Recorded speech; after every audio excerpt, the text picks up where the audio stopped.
Hello दोस्तों, स्वागत है आप सभी का आपके अपने यूट्यूब चैनल विश्वगुरु एकेडमी पर। तो दोस्तों, हम लोग क्लास 7th की साइंस की एनसीईआरटी पढ़ रहे हैं, जिसमें हम लोग ने 6 चैप्टर तक के छठा अध्याय तक के हम लोग ने पढ़ लिया है। आज की इस वीडियो में हम लोग 7वां अध्याय 7वां चैप्टर मौसम, जलवायु तथा जलवायु के अनुरूप जंतुओं द्वारा अनुकूलन, इसे हम लोग पढ़ेंगे। देखिए, जनरली हम लोग ये सब जानते हैं कि मौसम क्या होता है, जलवायु क्या होता है, जलवायु के अनुरूप जो जंतुओं का अनुकूलन है इसमें।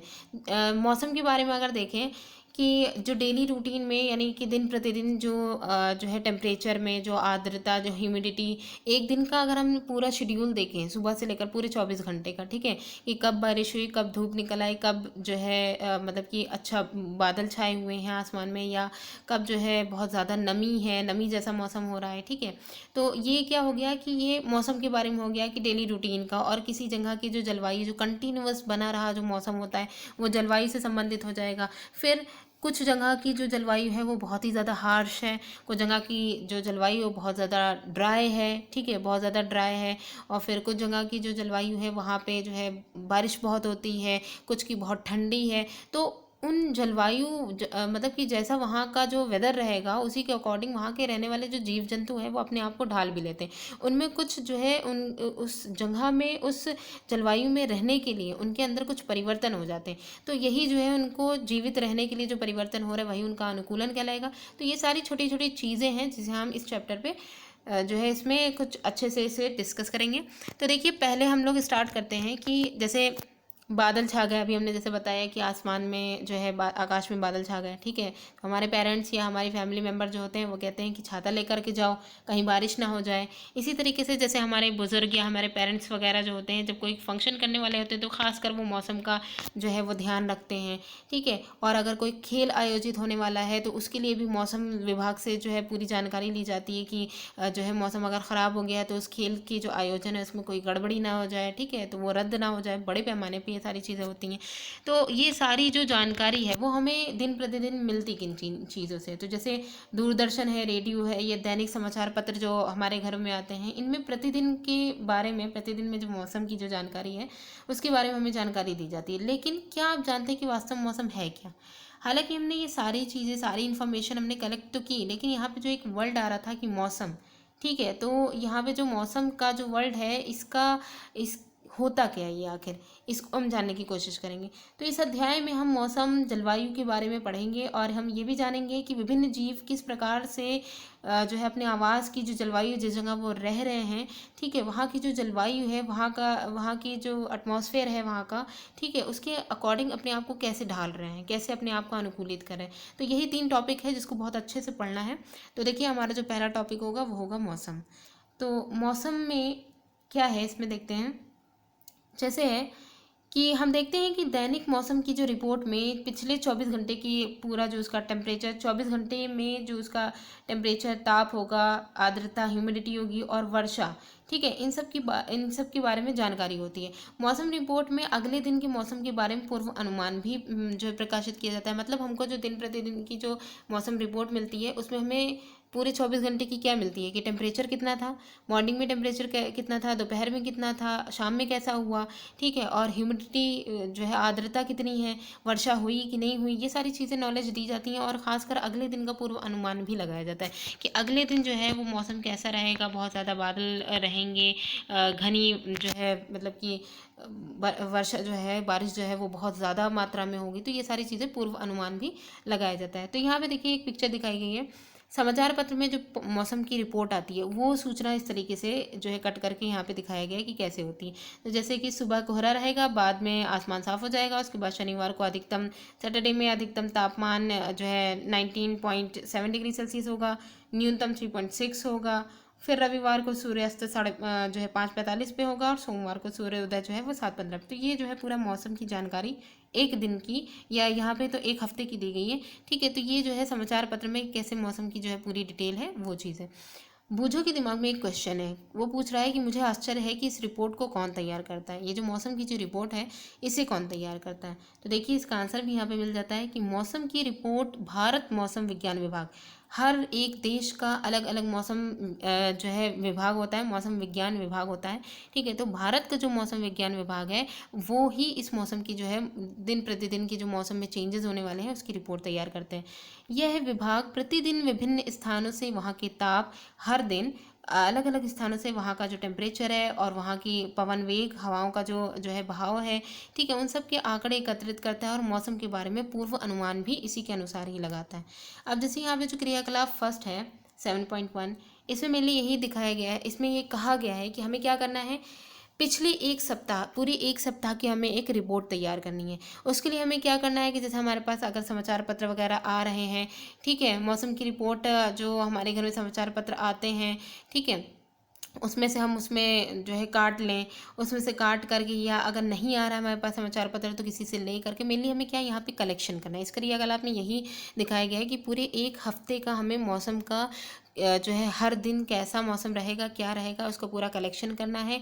एक उस कलेक्शन को पेपर से काट लें, या फिर अगर कहीं हमने सुना है तो हम उसको नोट डाउन कर लें, तो उसको जो है फिर हम किसी चार्ट या फिर किसी शीट वगैरह में लगा करके उसका एक हमें जो है एक पूरा नमूना तैयार करना है। अगर ऐसा नहीं कर पा रहे हैं तो हम अपनी कोई नोटबुक वगैरह में मौसम संबंधी जो भी हमको जानकारी दूरदर्शन से मिल रही है और समाचार पत्र से जहाँ से भी हमको मिल रही है तो हम उसमें उससे नोट डाउन कर सकते हैं। चार्ट बना करके उसके जो है कॉलम बना करके चार्ट में उसके आंकड़े जो है लिख सकते हैं। जैसे यहाँ पे एक सारणी भी दिखाई गई है, देखिए कैसे है कि एक सप्ताह की मौसम का पूरा आंकड़ा दिया गया है। यहाँ पे दिनांक, पूरे एक सप्ताह की यहाँ पे सारी डेट्स होंगी, ठीक है।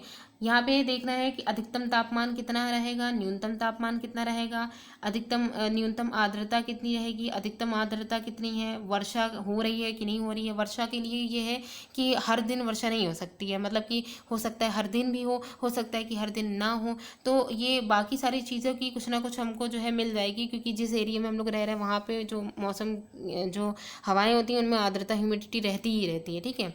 तो इसलिए ये सारी चीज़ें कुछ ना कुछ हमको लेवल मिल जाएगा। लेकिन जो वर्षा है अगर जिस दिन नहीं हो रही है तो वो वाला ब्लॉक जो है हम छोड़ भी सकते हैं, उसे खाली स्थान उसका छोड़ दें, ठीक है। तो इस तरीके से हम ये क्रियाकलाप के द्वारा हम एक चार्ट तैयार कर लेंगे। अब जैसे यहाँ पे ये है, वर्षा को वर्षा मापी नामक जो यंत्र होता है उससे मापा जाता है कि कितने एमएम की वर्षा किस दिन जो है कितने एमएम की हुई, तो उसको जो है मापने के लिए वर्षा मापी जो है नामक यंत्र है उसका यूज़ किया जाता है। ये कैसा होता है, ये मूल रूप से एक मापक सिलेंडर की तरह होता है जिसमें ऊपर वर्षा जल को एकत्रित किया जाता है। ऊपर एक कीप जैसा रहता है स्ट्रक्चर जिसमें वर्षा जल को एकत्रित किया जाता है, फिर उसी के आधार पर ये जो है अनुमान लगाया जाता है कितने एमएम की वर्षा हुई है उस जगह पे, ठीक है। इसके अलावा जैसे क्या आपकी द्वारा बनाई गई जो सारणी आपने जो बनाई थी उसमें क्या सभी सातों दिन अधिकतम और न्यूनतम तापमान और जो है आर्द्रता और वर्षा के मान जो हमने पूरी जो सारणी बनाई थी, वर्षा, आर्द्रता, उसका अधिकतम न्यूनतम और टेम्परेचर का जो है अधिकतम न्यूनतम जो उसकी वैल्यूज़ रखी थी, ठीक है, तो क्या ये पूरे हफ्ते समान रहा, एक जैसा रहा? या दूसरा क्वेश्चन है कि आपकी जो सारणी में नोट किए गए अधिकतम न्यूनतम तापमान जो थे उसमें कुछ दिनों के लिए वो समान हो सकते हैं। मतलब ये जो क्वेश्चन पूछा गया है उसका आंसर यही है कि जो टेम्परेचर एक हफ्ते का रखा गया है ये कुछ दिनों के लिए समान हो सकता है कुछ दिनों के लिए समान हो जाए, परंतु नॉर्मली क्या होता है कि ये जितने भी यहाँ पे प्राचल या जितने भी कंटेंट दिए गए हैं, कंपोनेंट दिए गए हैं जो है वायु के या जो भी मौसम के होते हैं, जैसे कि कंपोनेंट में क्या है, तापमान है, ठीक है, टेम्परेचर है, आर्द्रता है, वर्षा है, ये सारे जो हैं ये किन्हीं 2 दिन के लिए भी समान नहीं हो सकते हैं। कंडीशन तो ऐसी रहती है, लेकिन कभी कभी ऐसा होता है कि ये सेम हो सकते हैं, ठीक है। सप्ताह भर में इनमें काफ़ी परिवर्तन होता है। तो यहाँ पे जो मेन जो हमको अपना नोट डाउन अगर कहीं रखना है कि मौसम होता क्या, वो यहाँ पे हमको डिफिनेशन जो दिख रही है वो यहाँ पे सबसे इम्पोर्टेंट है। क्या है कि किसी स्थान पर तापमान, आर्द्रता, वर्षा, वायु वेग आदि के संदर्भ में वायुमंडल की प्रतिदिन की परिस्थिति उस स्थान का मौसम कहलाती है। तो देखें कि मौसम के लिए जो सबसे इम्पोर्टेंट लाइन है वो यही है। यहाँ पे जो कुछ कॉम्पोनेंट दिए गए हैं उनमें जैसे तापमान, आर्द्रता, वर्षा, वायु वेग, इन सभी के आधार पर ये प्रतिदिन की परिस्थिति में उनका स्थान, ठीक है, उस स्थान का जो ये मौसम जो है कहलाता है। कहने का मतलब ये है जैसा इनका चेंजेबल जो भी दिखाया जाएगा, ये जो कंपोनेंट दिए गए हैं उसी के आधार पर हम डिसाइड करेंगे कि वहाँ का मौसम कैसा है। इसके अलावा तापमान, आर्द्रता और अन्य जितने भी कारक आएंगे उसमें वो सब मौसम की घटक कहलाते हैं। तो मेनली मौसम, हमें यहाँ पे मौसम के बारे में सिंपली इतना पता चला कि ये हो सकता है 1-2 दिन का सेम हो जाए, लेकिन पूरे एक दिन में 24 घंटे में भी मौसम बदलता रहता है, क्षणिक होता है, बहुत ही ज़्यादा जो है ये पेचीदा होता है। एक तरीके से कहें कि बहुत ही ज़्यादा जो है उलझन वाला मतलब कि काफ़ी जो है ये इसमें इतना कि क्षण भर में ये चेंजेस हो सकते हैं मौसम में। कभी बारिश हुई, तुरंत थोड़ी देर बाद धूप निकल आई, तो ये सारे चेंजेस होते हैं। तो यहाँ पे देखिए किसी स्थान का मौसम दिन प्रतिदिन सप्ताह दर सप्ताह परिवर्तित होता रहता है। किसी भी जगह का जो मौसम है वो दिन प्रतिदिन हो या फिर सप्ताह दर सप्ताह वो चेंज होता रहता है। इसलिए हम ये कह सकते हैं कि आज का मौसम अत्यधिक, मतलब ये अक्सर करके हम लोग ये कहते रहते हैं कि आज का मौसम अत्यधिक आर्द्र था, बहुत ज़्यादा ह्यूमिडिटी थी, अथवा पिछले सप्ताह का जो मौसम था वो बहुत ही ज़्यादा गर्म था, यानी पिछले सप्ताह बहुत गर्मी थी और आज का ये वाला जो वीक है उसमें जो है बहुत ही ज़्यादा ह्यूमिडिटी रही। ठीक है।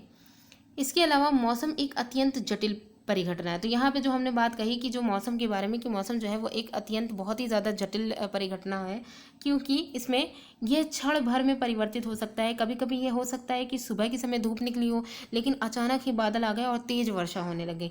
तेज़ वर्षा अचानक से बंद हो जाए तो फिर उसके बाद तेज़ वर्षा अचानक से, तो जैसे तेज वर्षा हुई और फिर उसके बाद अचानक से वो बंद हो गई और फिर एकदम चटक जो है धूप निकल आई। तो आपको अवश्य ही अनेक ऐसे अनुभव भी हुए होंगे। ऐसे किसी भी अनुभव को याद करके अपने दोस्तों या फिर अपने जितने भी जो परिवार वाले या जो भी सदस्य अगर आपको मिल रहा है तो उनसे हम ये इस जो इतनी जो जटिल परिघटना जो हुई है इसका हम जो है चर्चा कर सकते हैं, उसका पूर्व अनुमान भी लगा सकते हैं। ठीक है। तो इन सारी चीज़ों से चर्चा करके हम उसका पूर्व अनुमान लगा सकते हैं। तो मेनली हमको यहाँ पे ये पता चला कि जो मौसम है वो इतनी अत्यंत जटिल परिघटना है कि उसमें कभी भी जो है अचानक से नॉर्मल जो है मौसम है और फिर अचानक से बारिश होने लग जा रही है, बारिश जैसे ही बंद हुई धूप निकले, मतलब इसका कोई वो नहीं है, कभी भी मौसम चेंज हो सकता है। ठीक। तो एक क्वेश्चन आया है बूझों के दिमाग में कि मुझे आश्चर्य है कि मौसम इतनी तेज़ी से क्यों बदलता है, और पहेली क्या जानना चाहती है, मैं जानना चाहती हूँ कि आखिर मौसम का स्रोत क्या है।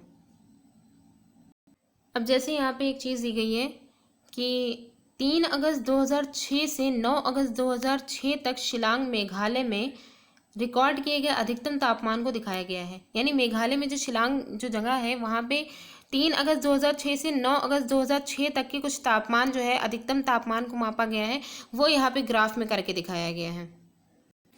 तो देखिए यहाँ पे ग्राफ दिया गया है और एक सारणी भी दी गई है। इस ग्राफ में ये दिखाया गया है कि 3 से 9 अगस्त 2006 के बीच में जो मेघालय का जो शिलांग है उसमें अधिकतम जो टेम्परेचर में चेंज हुआ है वो यहाँ पे दिखाया गया। नीचे यहाँ दिनांक है और यहाँ पे अधिकतम टेम्परेचर में चेंजेस दिए गए हैं। तो देखिए इसमें कैसे ग्राफ आ रहा है और यहाँ पे सारणी में एक बार देख लेते हैं कि 3 तारीख को अधिकतम तापमान 26 डिग्री सेल्सियस और 4 को 23.5, 5 को फिर 25, 6 को 22 और 7 को 25। इस तरीके से मतलब कि कभी जो है एकदम ज़्यादा है, फिर उसके बाद अचानक से कम, फिर उसके बाद फिर ज़्यादा हो रहा है, फिर एकदम ही कम हो जा रहा है। तो इस तरीके से ये पूरा जो है ग्राफ का पूरा दिखाया गया है कि कैसे ये शिलांग में जो 3 से 9 अगस्त के बीच में 9 अगस्त 2006 की जो समयावधि दिखाई गई है कि उसमें जो है तापमान में टेम्परेचर में जो चेंजेस आ रहे हैं वो कैसे आ रहे हैं। ठीक है।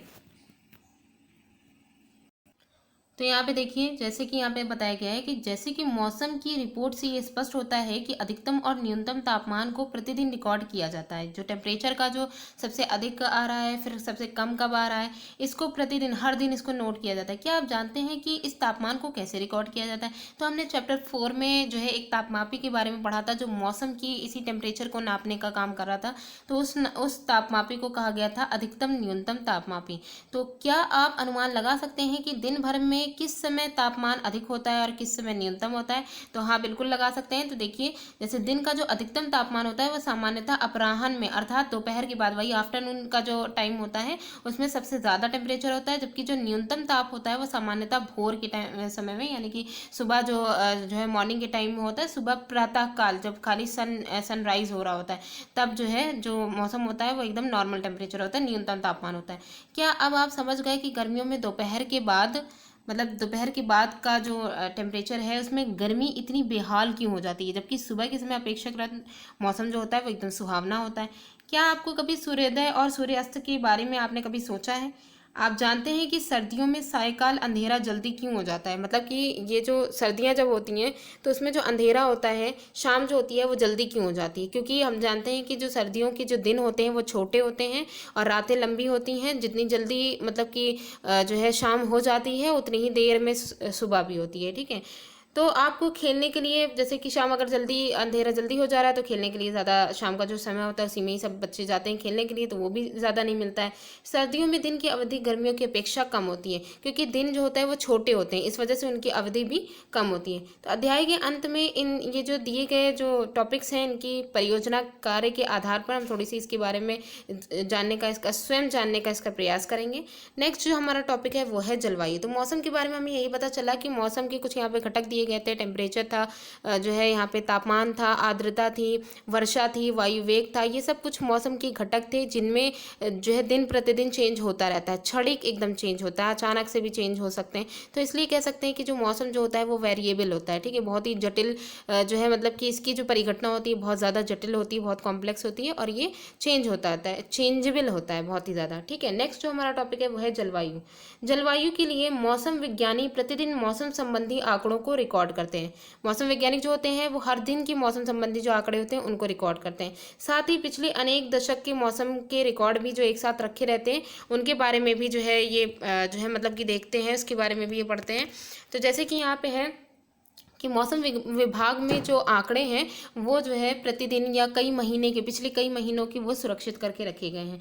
तो इनमें से हमें किसी स्थान के मौसम का अगर हमें पैटर्न जानना है, उसका जो है प्रतिरूप जानना है कि वहाँ का मौसम है कैसा, या यूँ कहें कि वहाँ की जलवायु है कैसी, ठीक है। तो इसके लिए हम जो पिछले जो हमारे रिकॉर्ड जो सुरक्षित करके रखे गए उससे हम इसका अनुमान लगा सकते हैं।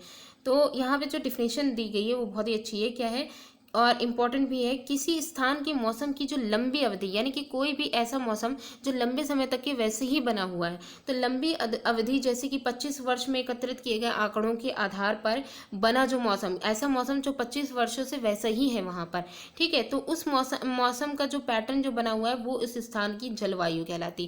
कहने का मतलब है जैसे कि अगर हम किसी रेगिस्तानी इलाके में चले जाएं, वहाँ के कई वर्षों के 25 20 30 जो है वर्ष की जो है हमने वहाँ का मौसम का जो भी रिकॉर्ड है उसको हमने जब देखा तो इस रिकॉर्ड से हमको यही पता चला कि ज़्यादातर वहाँ का जो टेम्परेचर होता है वो बहुत ही ज़्यादा होता है, ठीक है। तो इसलिए वहाँ की जो वायु है उसी के आधार पर हमने ये बताया कि वहाँ की जो जलवायु है वो गर्म है और जो हवा जो है वो शुष्क है। तो जलवायु वहाँ की गर्म और शुष्क है।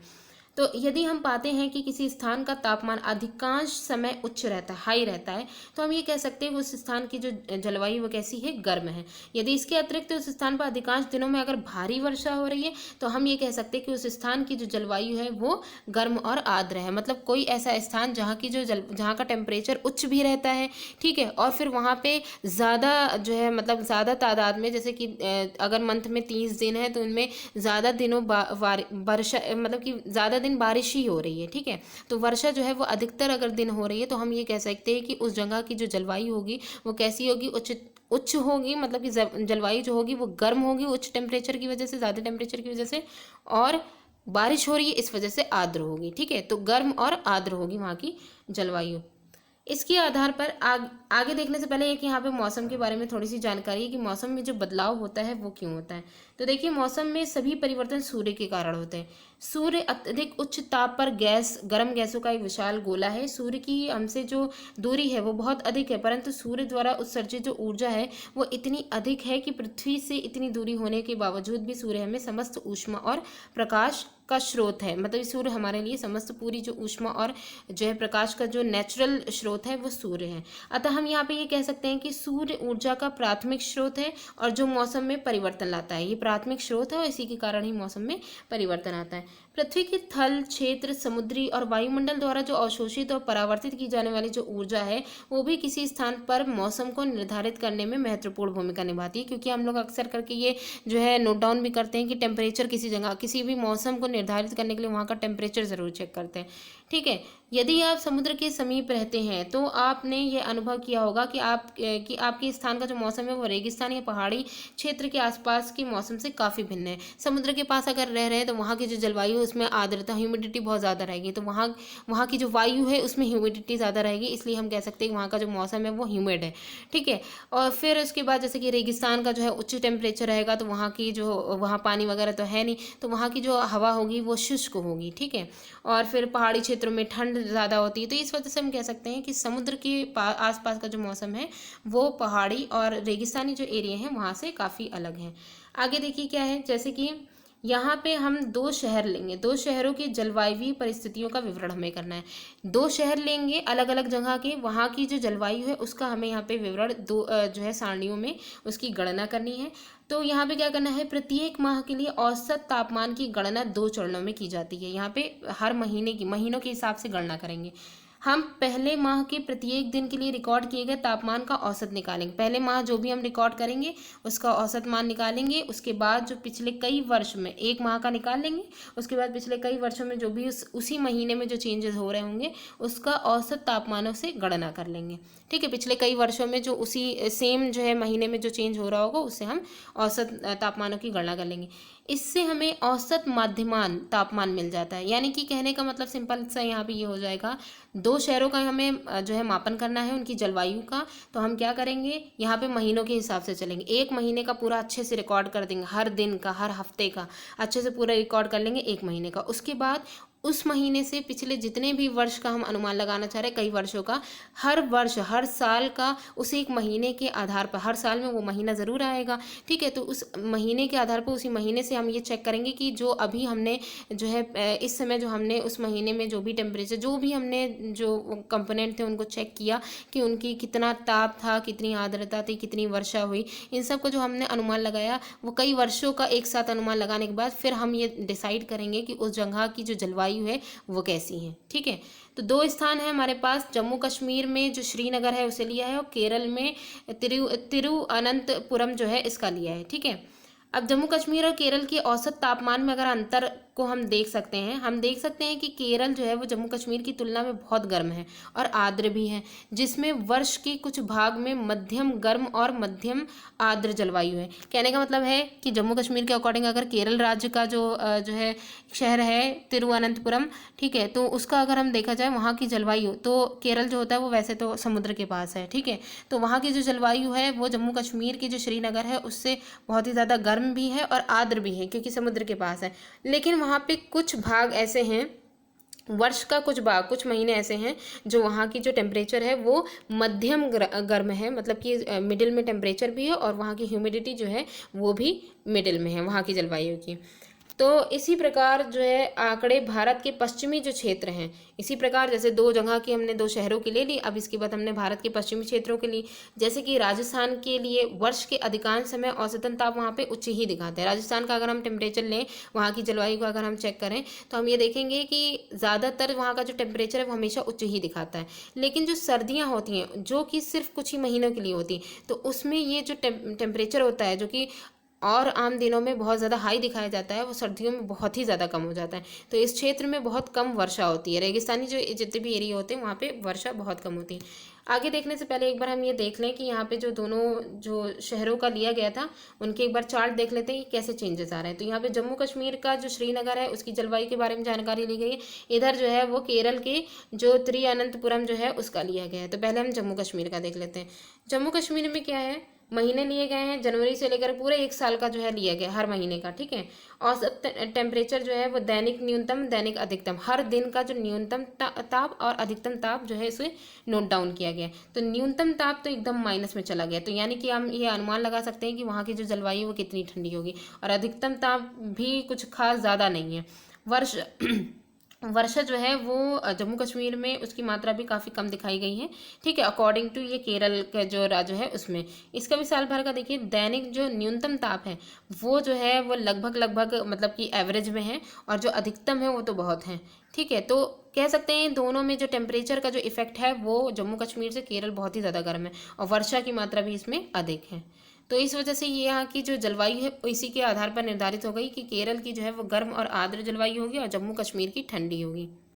देखिए यहाँ पे रेगिस्तानी इलाकों के बारे में हमने अभी ये कहा था कि वहाँ का जो टेम्परेचर होता है वो बहुत ही ज़्यादातर, जो पूरे साल का अगर देखा जाए तो अधिकतर जो महीने हैं वहाँ पे जो वहाँ का तापमान है वो उच्च ही रहता है। सिर्फ कुछ ऐसे महीने ऐसे होते हैं कि जब सर्दियों का समय आता है तो, लेकिन जो है वही कुछ महीने जो होते हैं उनमें एकदम टेम्परेचर एकदम ही नीचे हो जाता है। ठीक है, तो एकदम कम हो जाता है। बाकी हम देख सकते हैं ये किसी मरुस्थलीय जलवायु के लक्षण भी हो सकते हैं, जहाँ जलवायु गर्म और शुष्क है, क्योंकि मरुस्थल में वहाँ पे वर्षा भी कम होती है, वहाँ पे समुद्र से भी कोई कांटेक्ट नहीं है, तो इसलिए वहाँ की जो जलवायु है वो गर्म तो है ही, साथ में शुष्क भी है।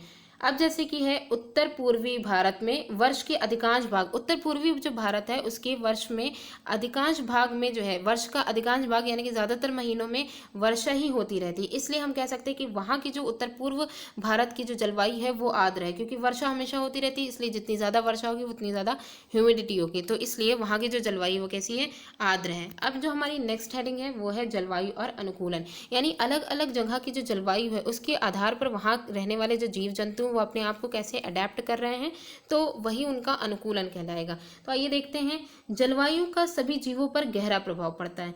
जंतु उन स्थितियों में जीने के लिए अनुकूलित होते हैं जिनमें वे रहते हैं। अत्यधिक सर्दी और गर्म जलवायु में जीवित रहने के लिए जंतुओं में स्वयं को चरम शीत, यानी बहुत ज़्यादा जब जो है वो सर्दी होती है, और अथवा चरम ताप, ये बहुत ज़्यादा गर्मी होती है, उससे बचाने के लिए कुछ विशेष गुण उनके अंदर हो जाते हैं, जिनकी हमने कक्षा 6 में जो साइंस की बुक थी उसमें भी हमने इसका जो है अनुकूलन की जो परिभाषा थी उसका हमने डिस्कशन किया था कि अनुकूलन क्या होता है। वे सभी गुण और लक्षण जो जंतुओं को उनके परिवेश के अनुकूल, उनके परिवेश के अकॉर्डिंग उनको रहने के जो है जिंदा रहने के लिए जो है उनको उसके लायक बना सकें, उसमें सहायता करें, वो विकास का ही एक परिणाम है। ठीक है, तो वही जो है क्या कहलाता है, एक अडेप्टेशन कहलाता है, अनुकूलन कहलाता है। तो कुल मिलाकर के यहाँ पे यही है कि जलवायु का सभी जितने भी जीव उन सब पर गहरा प्रभाव पड़ता है, और हर जगह की जो जलवायु है वो जितनी भी हार्श कंडीशन में क्यों ना हो, वहाँ रहने वाले जो जंतु हैं वो उस अकॉर्डिंग अपने आप को ढाल सकें, अपने आप को जीवित रह सकें, तो उनमें कुछ बदलाव हो जाते हैं, कुछ चेंजेस हो जाते हैं, यही उनका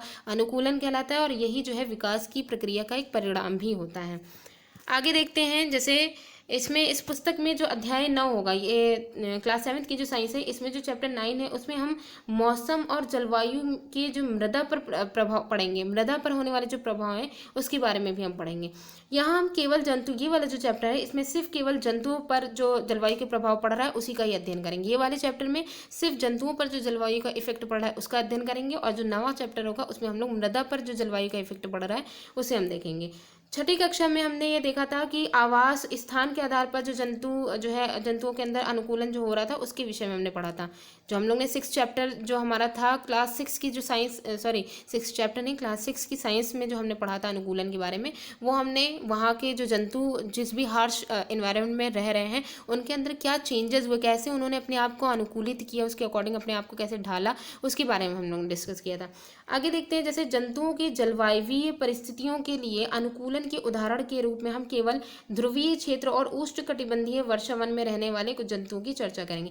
इस चैप्टर में हमें अगर अनुकूलन देखना है कि जंतुओं में जलवायु के अकॉर्डिंग क्या जो है उनमें अनुकूलन हो रहा है, कैसे वो अपने आप को अडेप्ट कर रहे हैं, तो उसमें हम कुछ ऐसे जंतु जो कि ध्रुवीय क्षेत्र, ठंडे इलाके जो हैं उनमें रह रहे हैं, सिर्फ हम उन्हीं के बारे में, कुछ जंतुओं के बारे में, और या फिर वर्षावन में जो जंतु रह रहे हैं उनके बारे में हम यहाँ पे डिस्कस करेंगे। ठीक है, जैसे कि यहाँ पे नाम से ही स्पष्ट है कि ध्रुवीय क्षेत्र यानी ध्रुवों के समीप स्थित क्षेत्र, तो उसमें उत्तरी ध्रुव हो सकता है और दक्षिणी ध्रुव हो सकता है।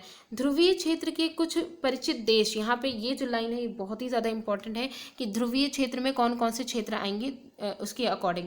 ठीक है, तो कुछ ऐसे देश हैं जो ध्रुव के लगभग पास हैं, दक्षिणी ध्रुव हो या उत्तरी ध्रुव हो, कौन कौन से हैं, जैसे कनाडा है, ग्रीनलैंड है, आइसलैंड है, नॉर्वे है, स्वीडन है, फिनलैंड है, अमेरिका में अलास्का है, और रूस में साइबेरिया क्षेत्र है। तो ये सारे क्षेत्र हैं, ये ध्रुवीय क्षेत्र के आसपास पाए जाने वाले क्षेत्र हैं। इसके अलावा जैसे भारत में मलेशिया, इंडोनेशिया, ब्राज़ील, कांगो गणतंत्र, ठीक है, केन्या और युगांडा और नाइजीरिया, कुछ ऐसे देश हैं जहाँ उष्ण कटिबंधीय वर्षावन पाए जाते हैं। तो हमने अभी यहीं पे डिस्कस किया था कि इस चैप्टर में हम लोग जो अनुकूलन पढ़ेंगे, जो हम देखेंगे अडेप्टेशन, वो ध्रुवीय क्षेत्र में पाए जाने वाले जंतु हैं उनका देखेंगे, और साथ ही जो उष्ण कटिबंधीय वर्षावन में पाए जाने वाले जो जंतु हैं उनका देखेंगे। तो हमने जगह के बारे में तो देख लिया कि उष्ण कटिबंधीय वर्षावन जो है वो किन किन जगह पर पाए जा सकते हैं, तो भारत, मलेशिया, इंडोनेशिया, ये सारे हो गए। ठीक है, ये लाइन जो है इन दोनों ही की लाइन जो थी वो बहुत ही इंपॉर्टेंट थी। नेक्स्ट देख लेते हैं, जैसे क्या है, अब क्रियाकलाप में जो अभी हमने कहा कि जो ध्रुवीय क्षेत्र में पाए जाने वाले जो जंतु हैं उनका हम एडेप्टेशन देखेंगे, तो वो यहाँ पे देखते हैं। तो पहला यहाँ पे है कि विश्व का मानचित्र हमें पहले लेना है। ठीक है, उसमें हमें क्या करना है, ध्रुवीय क्षेत्रों को नीले, यहाँ पे अगर हम एक एक्सपेरिमेंट करेंगे तो हम विश्व का, वर्ल्ड का ही ले लें, सीधा मानचित्र ले लें, और जो ध्रुवीय क्षेत्र हैं उनको हम नीले रंग से दिखाएं क्योंकि वो ठंडे होते हैं। इसी प्रकार जो उष्ण कटिबंधीय क्षेत्र जो होते हैं वो लाल रंग से हम दिखाएंगे, वहाँ पे गर्मी, वहाँ की जो वायु जो होती है वो गर्म होगी। ठीक है, आगे देखते हैं। तो पहले यहाँ पे है ध्रुवीय क्षेत्र, पहले हम ध्रुवीय क्षेत्र के बारे में डिस्कस करें। ध्रुवीय क्षेत्रों में चरम जलवायु पाई जाती है। ये क्षेत्र सदैव बर्फ से ढके रहते हैं। चरम जलवायु इसलिए कहा गया क्योंकि वहाँ की जो जलवायु है वो बहुत ही हार्श, वहाँ की चूँकि बर्फ से वो ढके हुए हैं तो ठंडे होंगे, तो बहुत ही ज़्यादा ठंडे होंगे। ठीक है, यहाँ वर्ष के अधिकांश भाग में अत्यधिक सर्दी पड़ती है। ध्रुवों पर 6 महीने तक सूर्यास्त नहीं, ये लाइन है यहाँ से जो इम्पोर्टेंट है वो हम बताते चल रहे हैं। जैसे ध्रुवों पर 6 महीने तक सूर्यास्त नहीं होता है, बाकी 6 महीने तक सूर्योदय नहीं होता है। दोनों ही कंडीशन है, 6 महीने सूर्यास्त नहीं होगा, 6 महीने जो है सूर्योदय नहीं होगा। और सर्दियों में जो तापमान होता है -37 डिग्री सेल्सियस होता है सर्दियों में तापमान। तो यहाँ रहने वाले जो जंतु हैं वो इन चरम ये जो हार्श कंडीशन है क्लाइमेट की, उसके लिए अपने आप को अनुकूलित कर लेते हैं। इसके अकॉर्डिंग जो है यहाँ रहने वाले जो जीव जंतु अपने आप को अडेप्ट कर लिए हैं। इसमें हम कुछ जो है जंतु हैं, जैसे यहाँ पे है ध्रुवीय भालू, पोलर बियर और पेंगुइन के जो उदाहरण हैं, इनके बारे में इनको जानने का जो है प्रयास करेंगे कि कैसे इन्होंने इतनी हार्श जो जलवायु है, क्लाइमेट है, उसमें अपने आप को कैसे अडेप्ट किया है। तो देखिए, पहले हम लोग देखेंगे ध्रुवीय भालू। ध्रुवीय भालू जो होता है उसके सारे शरीर पर सफ़ेद बाल या फर होते हैं। ठीक है, जिससे वे बर्फ़ की सफ़ेद जो श्वेत पृष्ठभूमि होती है उसमें वो आसानी से दिखाई नहीं देते हैं। जैसे क्योंकि बर्फ़ भी सफ़ेद होती है तो उनके बाल जो फर होते हैं वो भी सफ़ेद होते हैं, तो इससे उनको पहचान पाना, मतलब उनको आसानी से वो दिखाई नहीं देते। तो इसका फ़ायदा उनको क्या मिलता है कि उन्हें अपने परभक्षी जो शत्रु उनके होते हैं उनसे उनके बचाव में सहायता मिल जाती है। एक तो ये फ़ायदा होता है, दूसरा साथ ही इससे उन्हें अपने शिकार को पकड़ने में भी सहायता मिलती है। अगर उन्हें कुछ जो है खाने के लिए जो शिकार करना पड़ता है, तो चूंकि वो दिखाई तो देते हैं नहीं, तो इससे जो है वो उनको अपने शिकार को पकड़ने में भी सहायता मिलती है। ये तो एक इनका बेनिफिट हो गया। दूसरा, इसमें इन्हें चरम शीत से बचाने के लिए इनमें जो बालों की जो फर होती है वो उसकी 2 मोटी परतें पाई जाती हैं और इनकी त्वचा के नीचे वसा की एक परत होती है। ठीक है, वास्तव में जो ध्रुवीय भालू होते हैं उनका शरीर इतनी अच्छी तरह से शीत रोधी होता है कि वे धीमे धीमे चलते हैं ताकि उनके शरीर का ताप आवश्यकता से अधिक ना हो जाए। ध्रुवीय भालू जो होते हैं वो इसी वजह से जो है धीरे चलते हैं, क्योंकि जब भी कोई जंतु या कोई भी इंसान जो है जब वो चलता है तो उसकी बॉडी ऑलरेडी हीट प्रोड्यूस करती है, तो उसकी जो शरीर में जो वो सफ़ेद जो उनके फर बाल जो पाए जा रहे हैं वो ऑलरेडी इतने ज़्यादा जो है शीत रोधी होते हैं, और ख़ासकर उसकी जो स्किन पे जो फैट की जो लेयर पाई जा रही है वो भी, कि वो ऑलरेडी उसको इतनी गर्म रखती है कि अगर वो तेज़ दौड़ेंगे तो और ज़्यादा उनकी जो है शरीर में गर्मी होने लग जाएगी। तो अधिक गर्मी ना हो उसके लिए वो एकदम आराम से धीरे धीरे चलते हैं। इसके अलावा ये अपने शरीर को बहुत अधिक गर्म हो जाने से बचाने के लिए अक्सर विश्राम करते हैं। ये लाइन बहुत इंपॉर्टेंट है कि जो ध्रुवीय जो भालू होते हैं उनका, चूंकि हमने देखा था कि कैसे उनकी जो है 2 लेयर में परत और वसा की जो लेयर पाई जा रही है, तो उनका शरीर एकदम गर्म ना हो जाए, तो गर्म से बचाने के लिए वो अक्सर करके विश्राम करते हैं। जितना कम वो जो है चलेंगे, जितना कम वो वर्क करेंगे, उतना ही उनकी बॉडी जो है वो उतनी ज़्यादा जो है गर्म नहीं होगी। इसके अलावा गर्म मौसम में भौतिक क्रियाकलापों के बाद ध्रुवीय भालुओं को अपने शरीर को ठंडा करना पड़ता है। जैसे मान लीजिए अगर मौसम गर्म हो गया, अगर ठंडी पड़ रही है, तो अभी हमने देखा था कि जो है शीत ऋतु में टेम्परेचर -37 डिग्री सेल्सियस पहुंच जाता है। अगर गर्मी हो रही है, मौसम गर्म भी तो वहाँ तो होता होगा, गर्म मौसम में अगर उन्होंने कुछ भौतिक क्रियाकलाप किए, जैसे कुछ शिकार किया या कुछ भी किया, ठीक है, तो उससे जब उनके शरीर में अगर गर्मी हो जाती है तो उन्हें अपना शरीर ठंडा करना पड़ता है। इसके लिए क्या करते हैं, ये देखिए, ये बहुत ही इंपॉर्टेंट है। ध्रुवीय भालू कि अपने शरीर को ठंडा करने के लिए वो क्या करते हैं, समुद्र की जो जल होता है उसमें तैरते रहते हैं। ये अच्छे तैराक होते हैं, ये लाइन भी बहुत इंपॉर्टेंट है। और इनके पंजे चौड़े और बड़े होते हैं जो ना केवल अच्छी तरह से तैरने में इनकी सहायता करते हैं, बल्कि और साथ में जो है इनकी यहाँ पे देखिए स्ट्रक्चर में भी देखेंगे क्या है, और बल्कि बर्फ़ के में चलने में भी इनकी सहायता करते हैं। इनके जो पंजे होते हैं वो उनको तैरने के साथ साथ बर्फ़ में चलने में भी इनकी सहायता करते हैं। तैरते समय अपनी नथनों को बंद करके लंबे समय तक ये पानी के अंदर रह सकते हैं। अगर पानी के अंदर ही अपने आप को रखना चाहें तो अपने नाक को बंद करके काफ़ी समय तक के ये सांस रोक करके अंदर रह भी सकते हैं। ध्रुवीय भालू की जो सूंघने की शक्ति होती है बहुत ही ज़्यादा तीव्र होती है। तो ये लाइन भी इनके बारे में बहुत जो है इंपॉर्टेंट है कि सूंघने की शक्ति बहुत ही ज़्यादा तेज़ होती है, जिससे ये भोजन के लिए अपने शिकार को आसानी से खोज व पकड़ सकते हैं। हम ध्रुवीय भालू के अनुकूलों में दिखाए गए जो प्रवाह चित्र है उसमें आसानी से समझ सकते हैं। ठीक है, तो पेंगुइन के बारे में पढ़ने से पहले यहाँ पे जो ध्रुवीय भालू का पूरा जो स्ट्रक्चर दिखाएगा उसे हम देख लें एक बार कि कैसे इसके में जो अनुकूलन है वो कैसे हो रहा है। तो देखिए, जैसे यहाँ पे है कि ये जो ध्रुवीय भालू के बारे में दिया गया है, पहला है सफ़ेद बालों के कारण सफ़ेद बर्फ़ की पृष्ठभूमि में ये आसानी से दिखाई नहीं देता। ये एक तो इनकी क्वालिटी होगी। दूसरा, ये बाल और क्या जो है इनको सहायता करते हैं, इससे परभक्षी के शिकार से आसानी से इनको देख नहीं, परभक्षी जो है वो इनको जो है आसानी से देख नहीं सकते हैं और शिकार भी इनको आसानी से नहीं देख सकते, ये दोनों ही फायदा होता है। ठीक है, दूसरा क्या है, इसके शरीर पर बालों की 2 मोटी परतें पाई जाती हैं और यह सर्द मौसम में इन्हें गर्म रखती हैं, ये इनका अनुकूल है। जो बालों की जो 2 मोटी परतें हैं वो उनको जो सर्द मौसम जो होते हैं वो उसमें इनको गर्म रखती हैं। इसके अलावा है कि इनकी जो त्वचा है उसके नीचे वसा की एक परत पाई जाती है, त्वचा के नीचे वसा की एक परत पाई जाती है। उसका क्या काम है, इसका शरीर शीत रोधित होता है जो इसे गर्म रखता है। तो वसा की जो लेयर है उसका फ़ायदा यही होता है कि जिससे कि इन्हें ठंड नहीं लगती, बहुत ज़्यादा हार्श टेम्परेचर जब हो जाता है, ठंड बहुत ज़्यादा बढ़ जाती है, तो इसमें ये ज़िंदा रह सकते हैं। फिर है कि इसमें जो है यहाँ पे दिया गया है कि इन्हें बर्फ़ पर सॉरी ये जो है अडेप्टेशन इनका कि इनके जो नखर यानी नाखून होते हैं वो मुड़े हुए, लंबे और पैने होते हैं। मुड़े हुए होते हैं, थोड़े से लंबे होते हैं, और पैने जो है होते हैं थोड़े से झुके हुए। तो ये कैसे होते हैं, ये इन्हें बर्फ़ पर चलने में सहायता करते हैं, ये इनके जो नाखून होते हैं। इसके अलावा इनकी जो सूंघने की जो शक्ति होती है बहुत ही ज़्यादा तीव्र होती है, ये भालू को उनके शिकार को ढूंढने और पकड़ने में सहायता करती है। तो ये हो गया भालू के बारे में। अब नेक्स्ट जो हमारा जीव है वो कौन सा है, जंतु है नेक्स्ट, वो है पेंगुइन। ये भी सफ़ेद श्वेत होते हैं। ठीक है, देखिए यहाँ पे दिया गया पेंगुइन का झुंड। तो इनमें जो है क्या अडेप्टेशन है, आसानी से ये भी सफ़ेद होते हैं। ठीक है, तो आसानी से बर्फ़ की सफ़ेद पृष्ठभूमि में ये भी मिल जाते हैं। इनके शरीर में भी स्वयं को सर्दी से बचाने के लिए मोटी त्वचा और अत्यधिक वसा होती है, मोटी त्वचा होती है, अत्यधिक वसा होती है। आपने पेंगुइन के झुंड के चित्र में नीचे देखा था कि स्वयं को गर्म रखने के लिए वे ऐसा करते हैं। ये आखिर जो पेंगुइन होते हैं वो झुंड में क्यों रहते हैं, आस पास एकदम करीब में क्यों रहते हैं, तो ये यहाँ पे बोल रहे हैं कि अपने आप को जो है गर्म रखने के लिए ऐसा करते हैं। याद कीजिए कि जब हम खचाखच मतलब एक ऐसे रूम में हो जिसमें खूब सारे लोग वहाँ भरे हों, तो ऐसे हॉल में जब रहते हैं या ऐसे कमरे में रहते हैं जहाँ लोग बहुत ज़्यादा भरे रहते हैं, तो आप कितना गर्म महसूस करते हैं। ठीक है, तो जितने ज़्यादा लोग होंगे उतनी ज़्यादा कार्बन डाइऑक्साइड होगी, उतनी ज़्यादा ही जो है वहाँ पे गर्मी होगी। तो ध्रुवीय भालू की तरह पेंगुइन भी अच्छे तैराक होते हैं, तो इसी वजह से शायद यहाँ पे जो कंडीशन बताई गई थी कि पेंगुइन जो है वो झुंड में जो है जो टहलते हैं, झुंड में रहते हैं, तो उसका रीज़न भी यही है। ठीक है, जितना पास पास रहेंगे उतना ज़्यादा वहाँ पे गर्मी रहेगी। ध्रुवीय भालू की तरह पेंगुइन जो है वो भी एक अच्छे तैराक होते हैं। इनका शरीर जो है वो धारा रेखित होता है जैसे कि मछली का होता है, और इनके जो पैर होते हैं उनमें जाल जैसा बना होता है, जैसे मेंढक वगैरह जो होते हैं उनमें जाल जैसा बना रहता है, इसी जिससे ये अच्छे तैराक होते हैं जो उनकी तैरने में सहायता करते हैं। ये पेंगुइन के पैर दिखाए गए हैं। ठीक है, आगे देखते हैं।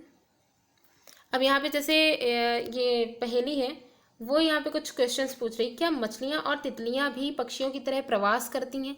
मतलब यहाँ पे इसका ये क्वेश्चन है कि ये तो दोनों हम लोगों ने जो अडेप्टेशन के बेस पे हो गया, जलवायु के जो है आधार पर, तो वो तो हो गया। अब यहाँ पे जो उष्णकटिबंधीय जो वर्षा वन में जो जंतु जो पाए जाते हैं, पक्षियाँ होती हैं, उनका बारे में भी थोड़ी सी जानकारी ले लें।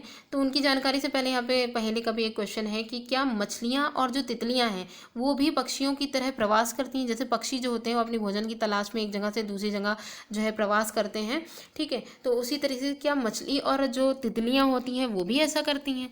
तो यहाँ पे देखते हैं, जैसे ध्रुवीय क्षेत्र में रहने वाले अन्य जंतुओं में, ध्रुवीय क्षेत्र में हमने 2 जंतुओं के बारे में देखा, अन्य जो जंतु हैं उनके बारे में जैसे कि अनेक प्रकार की मछलियाँ, कस्तूरी मृग, रेनडियर्स, लोमड़ी, सील, व्हेल, अन्य प्रकार के जो है पक्षी जो उसमें सम्मिलित हैं।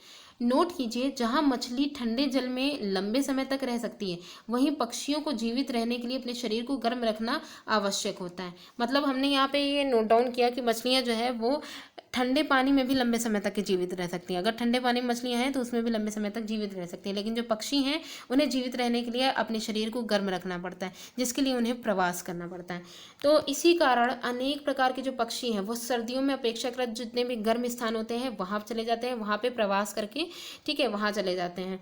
सर्दियाँ समाप्त हो जाने पर वे पुनः अपने आवास पर लौट जाते हैं, जहाँ पे वो रहते थे वो आपस में जैसे ही सर्दियाँ खत्म होती हैं वापस वो वहाँ पहुँच जाते हैं। शायद ये आप जानते होंगे कि भारत में अनेक ऐसे पक्षियों का भारत भी अनेक पक्षियों का ऐसा प्रवास स्थान है। जैसे आपने साइबेरिया जो क्रेन, ये ध्रुवीय इलाकों में जो साइबेरिया है वहाँ के जो क्रेन हैं उनके बारे में सुना होगा, जो साइबेरिया से राजस्थान के भरतपुर और हरियाणा में सुल्तानपुर जैसे स्थानों पर सर्दियों में प्रवास के लिए आते हैं। जब सर्दियाँ साइबेरिया में बहुत ज़्यादा पड़ने लग जाती हैं और वहाँ का टेम्परेचर बहुत गिर जाता है, तो ये अपने आप को, अपने शरीर को गर्म रखने के लिए ये भारत के राजस्थान के भरतपुर और हरियाणा में जो है सुल्तानपुर जैसे जो स्थान है वहाँ पे ये प्रवास करके यहाँ पे आ जाते हैं। ठीक है, तो यहाँ पे मतलब सर्दियों से बचने के लिए यहाँ पे आकर प्रवास करके यहाँ पे आते हैं। कुछ पक्षी उत्तर पूर्व के कुछ आर्द्र स्थानों और भारत के कुछ अन्य स्थानों में भी प्रवास के लिए आ जाते हैं।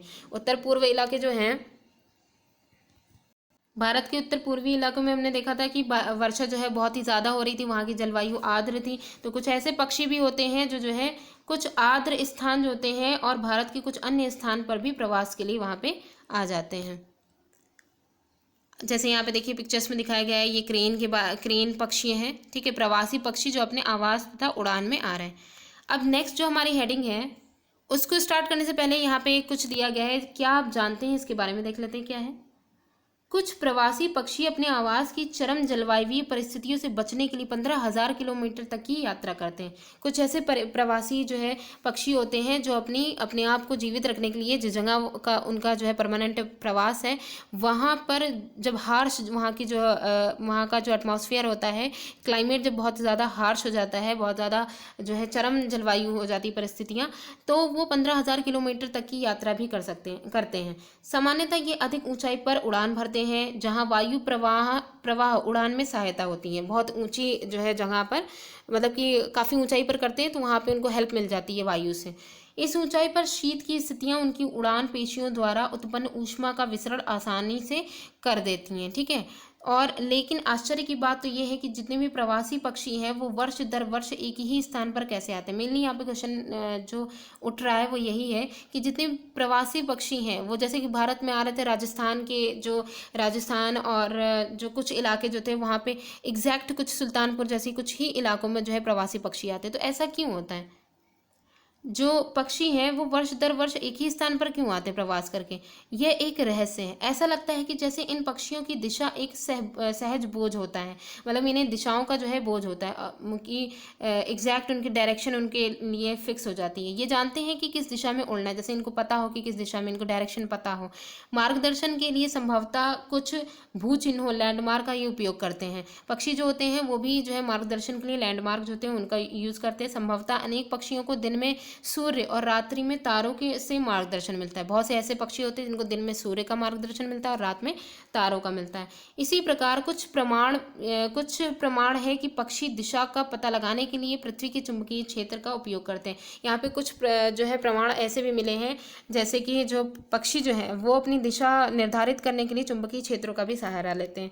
केवल पक्षी ही ऐसे जंतु नहीं है जो प्रवास करते हैं। जो अभी उसने पूछा था पहेली ने क्वेश्चन कि जो है यहाँ पे क्या पक्षी ही सिर्फ प्रवास करते हैं, तो यहाँ पे वही बात है कि केवल पक्षी ही ऐसे जंतु हैं, वो ऐसे जंतु नहीं है जो प्रवास करते हैं। अनेक स्तनधारी जीव, अनेक प्रकार की मछलियाँ और कीट भी हैं जो अधिक अनुकूल जलवायु की तलाश के लिए मौसमी रूप से प्रवास करते हैं। तो यहाँ पे सिर्फ पक्षी ही प्रवास नहीं करते हैं, ठीक है। तो ये बात यहाँ पे क्लियर हो जाती है। नेक्स्ट जो हमारा पॉइंट है वो है उष्णकटिबंधीय वर्षावन। तो ठंडे वाले जो एरिया है वो पूरे कंप्लीट हो गए, ध्रुवीय क्षेत्र, ठीक है। उष्णकटिबंधीय वर्षावन में आते हैं।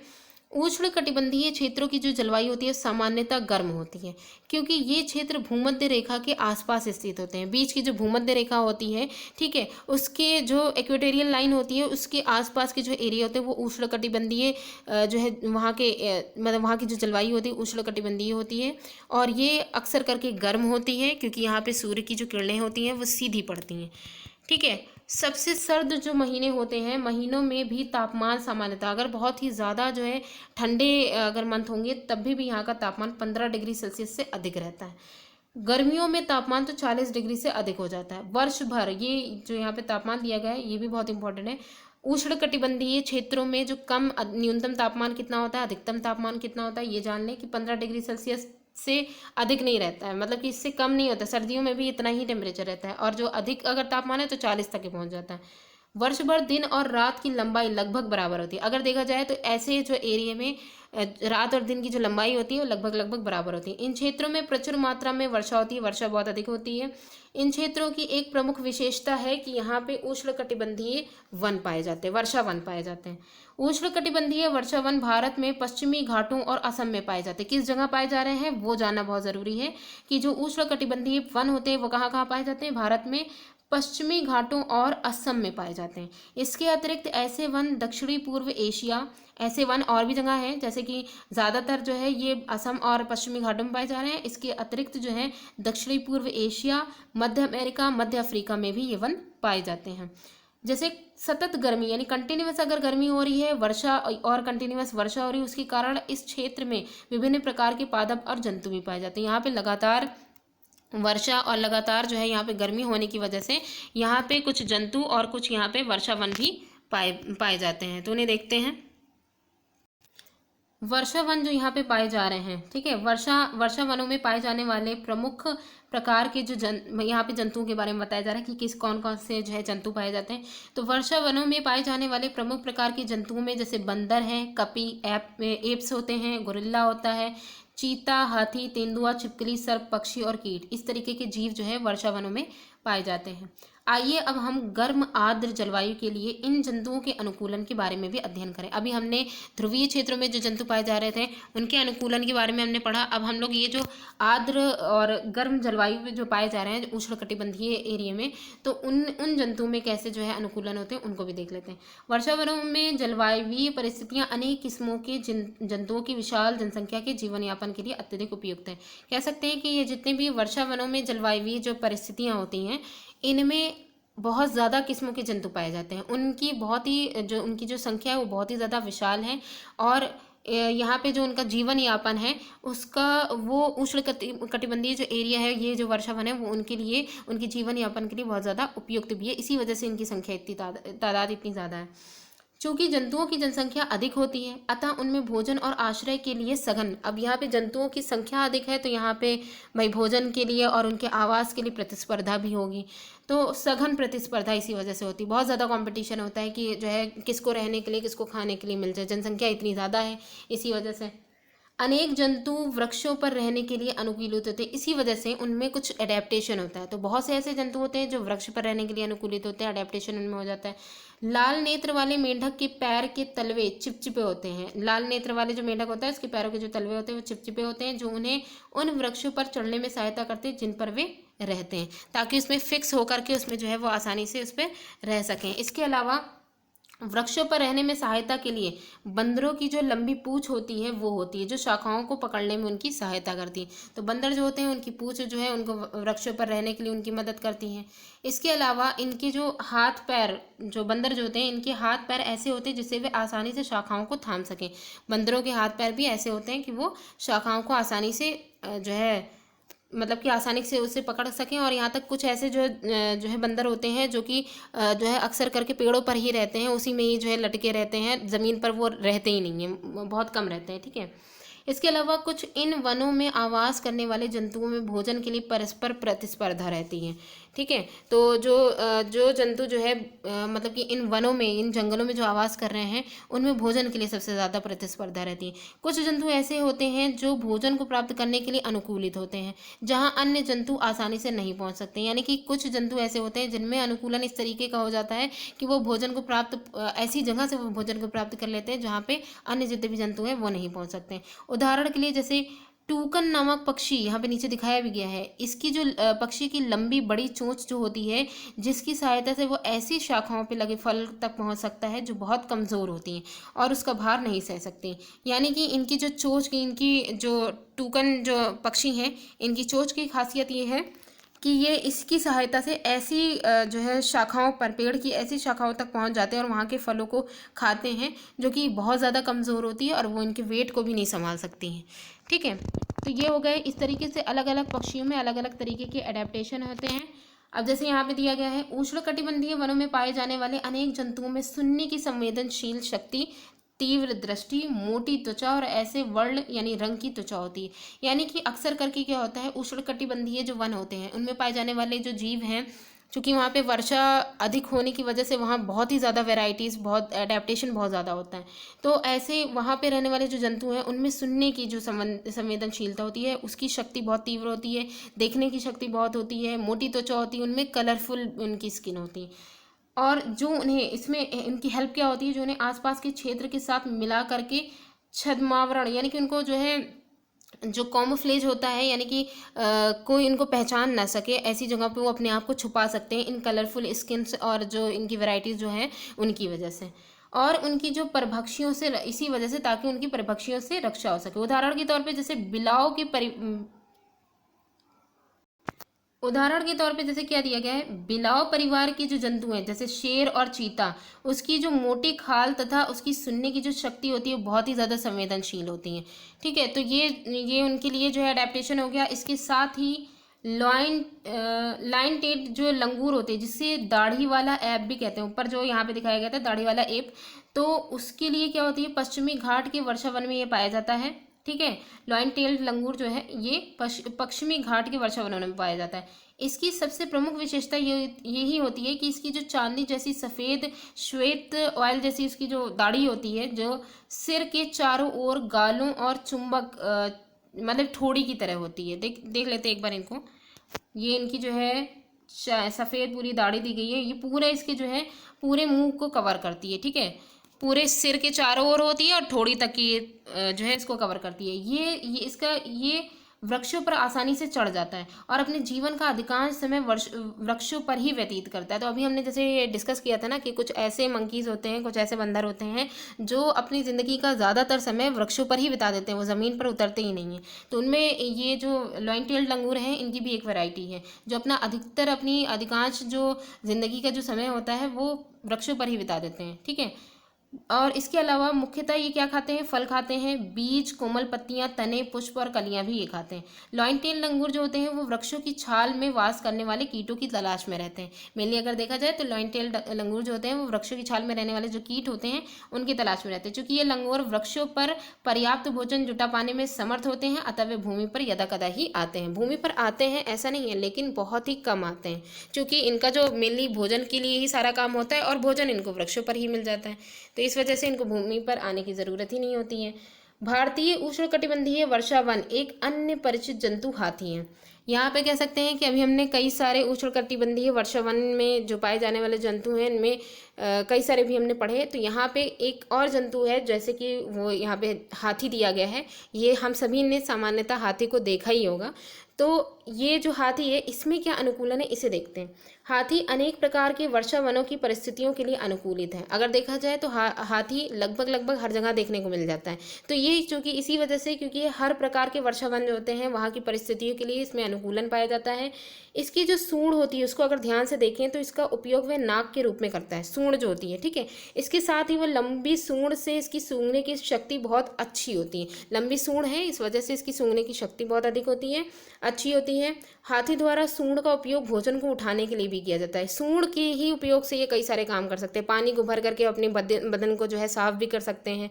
यद्यपि इसके बाह्य दंत, बाहर के जो दो दांत निकले रहते हैं जिन्हें रद कहते हैं, ठीक है, टस्क ऑफ एलिमेंट टस्क कहते हैं, वास्तव में ये रूपांतरित दांत होते हैं, मतलब कि एक कॉमोफ्लेज होता है, ये असली दांत नहीं होते हैं। इन दांतों से हाथी अपनी पसंद के वृक्षों की छाल को आसानी से छील सकता है। तो इसका फ़ायदा ये होता है, इन दांतों से एक तो अपनी रक्षा भी कर सकते हैं अगर कोई उनके ऊपर हमला करता है, दूसरा किसी भी वृक्ष की अपने मनपसंद वृक्षों की छाल को आसानी से छील भी सकते हैं। अतः भोजन के लिए इन्हें जो है स्पर्धा के बावजूद, मतलब कि इतनी प्रतिस्पर्धा है उसके बावजूद भी हाथी आसानी से अपना भोजन जुटाने में समर्थ होता है। भोजन की इतनी प्रतिस्पर्धा है फिर भी ये हाथी जो है वो अपना, और जबकि हाथी कितना खाते हैं, ठीक है, तो ये अपना भोजन जुटाने में ये समर्थ होते हैं। हाथी के लंबे बड़े कान जो है वो बहुत हल्की ध्वनि को भी सुन सकते हैं। कानों की खासियत भी होती है, कानों की मतलब हाथी के अंदर उनकी सूंड, उनके दांत और उनके जो कान हैं इन सब की अपनी अपनी अलग अलग कई सारे काम भी हैं। तो कानों के क्या काम है, ये बहुत ही हल्की ध्वनि जो होती है उसको भी सुन सकते हैं। वर्षा वनों की गर्म और आर्द्र जलवायु को हाथी को ठंडा रखने में इनके कान सहायक करते हैं। तो कह सकते हैं हाथियों के जो कान होते हैं वो एक तो बहुत हल्की जो ध्वनि होती है उसे भी सुन सकते हैं, दूसरा इसकी जो पूरी शरीर में जो जब गर्म और आर्द्र जलवायु होती है तो उससे शरीर को ठंडा रखने के लिए एक पंखे की तरह भी कार्य करते हैं। तो ये हो गया हाथियों का जो है अडेप्टेशन की, जो उष्णकटिबंधीय एरिया में रहने वाले जो हाथी हैं और अन्य जितने भी जानवर हैं उनका भी हमने अनुकूलन पढ़ा। और मेनली जो उष्णकटिबंधीय क्षेत्रों में रहने वाले जो जंतु होते हैं उनमें अक्सर करके उनकी आवास, और क्योंकि इनकी वैरायटी इतनी ज़्यादा पाई जाती है, बाकी जलवायु का कोई इफेक्ट नहीं पड़ता, सिर्फ उनके आवास और भोजन को लेकर के प्रतिस्पर्धा रहती है। जो इस पर जो है रह जाता है वो जीवित रह जाता है, और इसी वजह से उनके जीवित रहने के लिए उनमें अलग अलग तरीके के अनुकूलन अडेप्टेशन भी होता है। अभ्यास भी एक बार देख लेते हैं। जैसे यहाँ पे उन घटकों के नाम बताइए जो किसी स्थान के मौसम को निर्धारित करते हैं। अगर मौसम की जो है निर्धारण का घटक देखा जाए तो टेम्परेचर हो जाएगा, तापमान, आर्द्रता, वायु वेग और जो है वर्षा। ठीक है, तो ऐसे ही कुछ अन्य जो है इनके घटक हो गए। दिन में किस समय ताप के अधिकतम और न्यूनतम होने की संभावना है? अगर देखा जाए तो आफ्टरनून, जो दोपहर का जो टाइम होता है अपराह्न का, उसमें सबसे अधिक जो है तापमान रहता है, टेम्परेचर रहता है। और सुबह का जो टाइम होता है मॉर्निंग का, जब सूरज निकलता है प्रातःकाल का, तो उसमें जो है सबसे कम होता है। दीर्घ अवधि के जो मौसम होता है उसमें औसत जलवायु कहलाता है। मौसम का जो औसत होता है, दीर्घ अवधि के मौसम का जो औसत होता है वो क्या कहलाती है? जलवायु। किसी स्थान पर बहुत कम वर्षा होती है और उस स्थान का जो तापमान है वो वर्ष भर उच्च रहता है, तो उस मतलब किसी स्थान पर वर्षा बहुत कम हो रही है, वहाँ का जो तापमान है वो वर्ष भर उच्च रहता है, तो वहाँ की जलवायु कैसी होगी? तो वहाँ की जलवायु एक तो गर्म होगी और दूसरी कैसी होगी? शुष्क होगी। चरम जलवायुवीय परिस्थितियों में पृथ्वी के दो क्षेत्र, चरम जलवायु परिस्थिति यहाँ पे दी गई है, तो पृथ्वी के दो क्षेत्र जो ध्रुवीय क्षेत्र हैं, ठीक है, ध्रुवीय क्षेत्र होंगे, उनमें जो है उत्तरी ध्रुवीय क्षेत्र हो जाएंगे और दक्षिणी ध्रुवीय क्षेत्र हो जाएंगे, ठीक है। तो यहाँ पे चरम जलवायु परिस्थितियों में पृथ्वी के दो क्षेत्र यहाँ पे दिए गए हैं, एक तो वो ध्रुवों का हो जाएगा उत्तरी और दक्षिणी, और अगर इसके अलावा भी अगर देखा जाए तो रेगिस्तानी जितने भी इलाके हो जाएंगे वो उसमें जो हार्श जो इन्वायरमेंट है उसके अकॉर्डिंग हो जाएगा, ठीक है। फिलहाल के लिए इस चैप्टर में तो हम लोग ने दो ध्रुवों के बारे में डिस्कस किया था। आगे देखते हैं, जैसे निम्नलिखित क्षेत्रों की जलवायु का प्रकार बताइए। जम्मू कश्मीर में हमने कैसी जलवायु देखी थी? जम्मू कश्मीर में जो जलवायु थी बहुत ही ज़्यादा ठंडी थी, शीत जलवायु थी, ठीक है। केरल जो राज्य था वहाँ की जलवायु हमने देखी थी, वहाँ केरल चूँकि जो राज्य था वो समुद्र के पास भी था, तो वहाँ की जो जलवायु थी वो गर्म और आर्द्र थी। राजस्थान की जो जलवायु है वो गर्म और शुष्क है। उत्तर पूर्व भारत में वर्षा बहुत होती है, तो वहाँ की जलवायु सिर्फ आर्द्र है, ठीक है। मौसम और जलवायु में से किसमें तेजी से परिवर्तन होता है? तो हमने अभी डिस्कस किया था, मौसम में बहुत तेजी से जो है परिवर्तन होता है, और मौसम में ही वो मौसम जो लगातार एक जैसा कई सालों से बना हुआ है, इसी को ही हम जलवायु कहते हैं, जो स्थायी रूप से बना हुआ है कई सालों तक के। आगे देखें, जंतुओं की कुछ विशेषताओं की सूची दी गई है। जैसे कि यहाँ पे है आहार मुख्यतः फल है, आहार मुख्यतः फल है, वो किसकी है? लंबी और बड़ी चोंच, चटक रंग, त्वचा के नीचे वसा की मोटी तीव्र ध्वनि सुन सकते हैं। अगर देखा जाए तो ये आहार मुख्यतः फल है, वो किनका है? लंबी और बड़ी चोंच वाले जो थे वो पक्षी जो थे उनका हो जाएगा, ठीक है। प्रवास की आवश्यकता, प्रवास की आवश्यकता जो है वो किनको रहेगी? रहने की आवश्यकता किनको मिलती है? त्वचा के नीचे वसा की मोटी परत, चटक रंग, तीव्र ध्वनि, तेज आवाज, या सफेद बाल फल। अरे यहाँ पे तो सॉरी, ये जो क्वेश्चन 6 है इसमें यहाँ पे कहा गया है जंतुओं की कुछ विशेषताओं की यहाँ सूची दी गई थी, अलग अलग पूरी वैरायटीज दी गई थी, मैच द फॉलोइंग नहीं था। उपरोक्त प्रत्येक विशेषता के लिए बताया गया कि उष्णकटिबंधीय वर्षावन अथवा ध्रुवीय क्षेत्र में किसके लिए अनुकूलित है, और क्या आप समझ सकते हैं कि इनमें से कुछ विशेषताएं दोनों क्षेत्रों के लिए अनुकूलित हैं। तो यहाँ पे मेनली हमें ये देखना है, कुछ ऐसी यहाँ पे पूरी एक सूची दी गई है जिसमें से हमें ध्रुवीय और उष्णकटिबंधीय जो है वन में रहने वाले जो लोग हैं उनके अनुकूलन की कौन कौन सी परिस्थितियाँ हो सकती है। तो ध्रुवीय अगर देख लें, ध्रुवीय के लिए क्या क्या हो सकता है? चौड़े और बड़े नखर होंगे, ठीक है, सफ़ेद बाल फर हो जाएंगे, और त्वचा के नीचे वसा की मोटी परत हो जाएगी,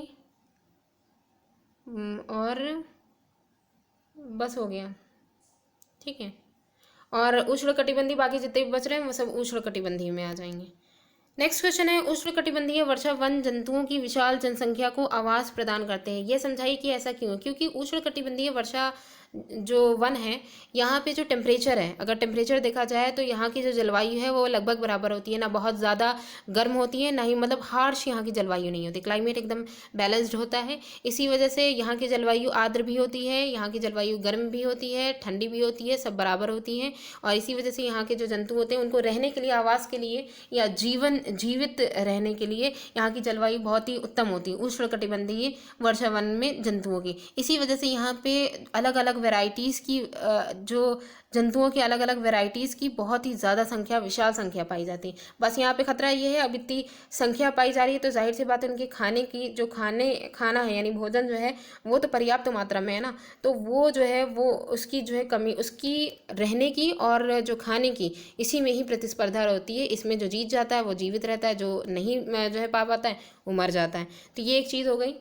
उसके बाद नेक्स्ट क्वेश्चन है, उदाहरण सहित समझाइए कि किसी विशेष जलवायुवीय परिस्थितियों में कुछ विशिष्ट जंतु ही जीवन यापन करते हैं, क्यों पाए जाते हैं, जीवन यापन करते हुए क्यों पाए जाते हैं। अभी हम लोग ने ध्रुवों के बारे में डिस्कस किया था, तो ध्रुवीय क्षेत्र में वहाँ की जो जलवायु है वो उसकी परिस्थिति हमने देखी थी कि ध्रुवीय क्षेत्र जो है वहाँ की जलवायु जब वहाँ पे ठंडी आती है तो इतनी वहाँ पे टेम्परेचर हो जाता है कि -37 डिग्री सेल्सियस, कि वहाँ पे जो है जो भी जंतु जो भी है वो खड़ा खड़ा जम जाए, इतना खतरनाक वहाँ का मौसम रहता है। फिर भी वहाँ पे कुछ ऐसे जंतु हैं जहाँ पे अडेप्ट हो जाते हैं। हम लोग ने पोलर बियर के बारे में पढ़ा, और फिर वहाँ पे जो पेंगुइन जो थी उसके बारे में डिस्कस किया, पूरा एक एक लाइन जो डिस्कस की थी वही यहाँ पे उनको जीवन यापन करने के लिए क्यों वो वहाँ पे अडेप्ट कर सकते हैं, वहाँ कैसे रह सकते हैं। और कभी कभी जब हमेशा तो ऐसा टेम्परेचर रहेगा नहीं, जब नॉर्मल रहता है, जब थोड़ी बहुत गर्मी रहती है तो उनका जो अडेप्टेशन है वो इतनी हार्श कंडीशन के अकॉर्डिंग उनका है। लेकिन अगर नॉर्मल कंडीशन हो जाए तब तो वो चीज़ उनको गर्म करने लग जाएगी ना, जो उनकी स्किन, जो उनके बाल वगैरह है, वसा की जो लेयर है, ये सारी चीज़ें,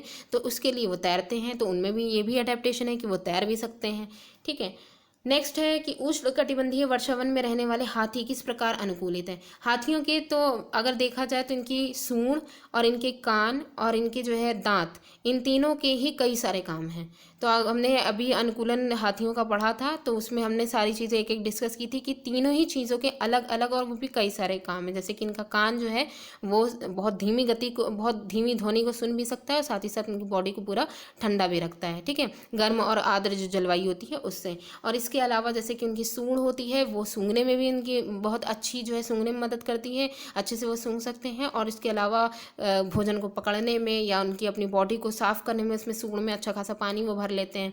ठीक है, और इसके अलावा जो है इनके जो है टस्क ऑफ एलिफेंट, यानी कि उनके जो दांत होते हैं, जो बाहर से जो है वो दांत जो होते हैं वो भ्रमित करने वाले होते हैं दांत। ठीक है, तो उनका मेन काम ये होता है, एक तो उनकी जो रक्षा करने के लिए हो जाएगा, उनकी सेफ्टी के लिए हो जाएगा, और दूसरा जो है अपनी मनपसंद की किसी भी पेड़ की छाल को जो है हटा करके उसका जो है उसको खा सकते हैं, इसको जो है मतलब ये यूज़ कर सकते हैं, किसी भी पेड़ की अपनी मनपसंद की हटा सकते हैं। ठीक है, तो ये हो गया हाथियों का अनुकूलन। तो इस प्रकार आज का ये चैप्टर कंप्लीट होता है। ठीक है, मिलते हैं हम नेक्स्ट वीडियो में नेक्स्ट चैप्टर के साथ। Thanks for watching.